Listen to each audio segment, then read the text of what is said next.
The Edmonton Oilers did what exactly today?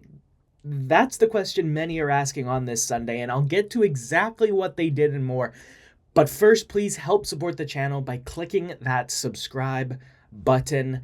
So, as opening night rosters begin taking shape, the Edmonton Oilers are far from the only team making moves today. But I'm going to start with one specific move that has plenty of Oilers fans surprised, and that's Noah Philp's demotion to the AHL.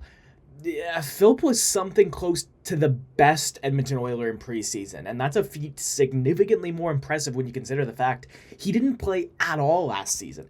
But Philp's move to Bakersfield, in all reality, it's just a loan, and that's likely an indication that this transaction has more to do with Philp's contract status giving the Oilers tremendously more flexibility than, for instance, Vasily Podkolzin's or Matthias Janmark's or Derek Ryan's, because Philp didn't need waivers, and quite frankly, I don't think anybody in Oilers Nation should be expecting Philp to still be in Bakersfield even, let's say, 6 weeks from now.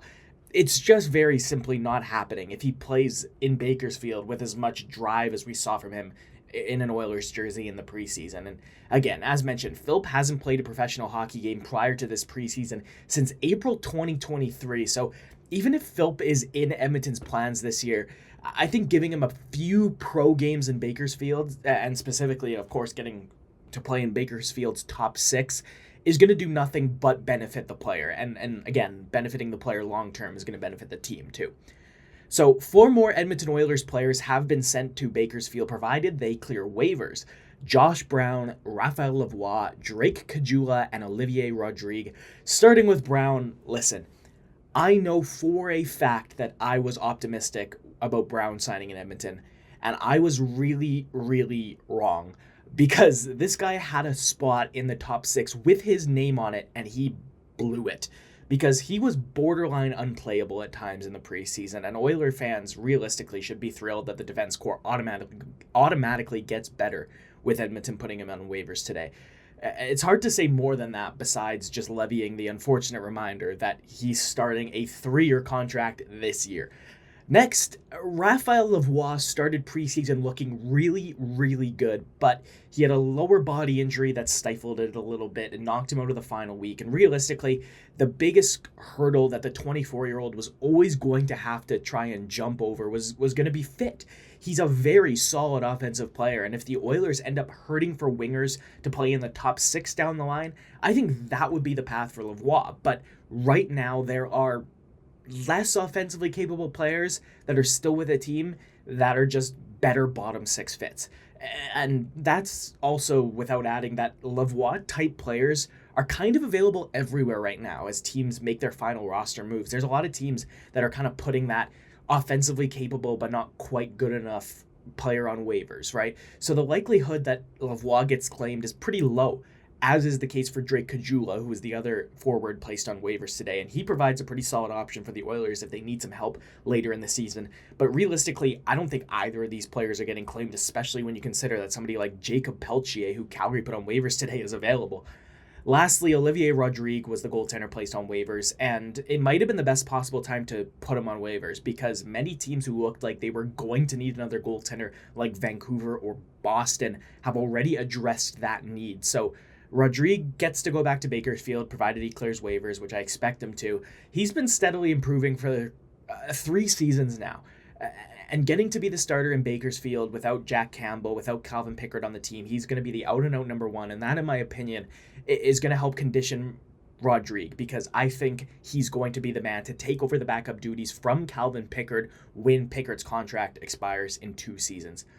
I'm going to double back to Josh Brown for a second here, because Brown, like I said, like everybody said, has been bad. His signing was in hope that they'd get like a half-priced Vinny Desharnais, but that looks very, very far from the case.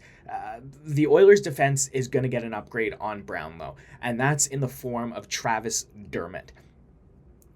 Most PTOs don't really go anywhere, but Dermott has been pretty damn good with Edmonton. He can play either the left or the right side well, and his decision-making and all-around poise rarely faltered throughout any of his preseason appearances. So make no mistake when I say that Edmonton's pro scouting maybe not just swung and missed, but Edmonton's pro scouting swung and missed and fell on their face with the Josh Brown signing so far. But the Dermott PTO looks like an absolute win. If the Oilers, which I expect them to, especially with placing Brown on waivers, are going to sign Travis Dermott to a contract, I'm quite happy with that top seven. And I'll get to that more in a second here, because my colleague Matt Pierce covered this yesterday, but I think it's worth repeating. Don't overreact to the Oilers having a poor preseason. Preseason records are not an effective tool in assessing a team's quality and competitiveness. The Edmonton Oilers are going to be fine. Right now, I'm pretty confident with this group. If you look at the forwards, this is the deepest the forward core has looked in a while, and I think that's saying something, especially considering that Evander Kane is still out hurt. The biggest question mark is the defense. Specifically, can Ty Emberson be an effective number 4? Adding Travis Dermott to this group of 6 is going to help, especially, again, like I said, with his ability to play the left or the right sides of defense pretty seamlessly. But tell me in the comments, how confident are you in this Edmonton Oilers team going into this season? Obviously, they had a tough start to the regular season last year. That's going to be the biggest thing, is can they have a better October, better November than last year? Preseason's aside from all that. Real season starts now. Thanks for watching.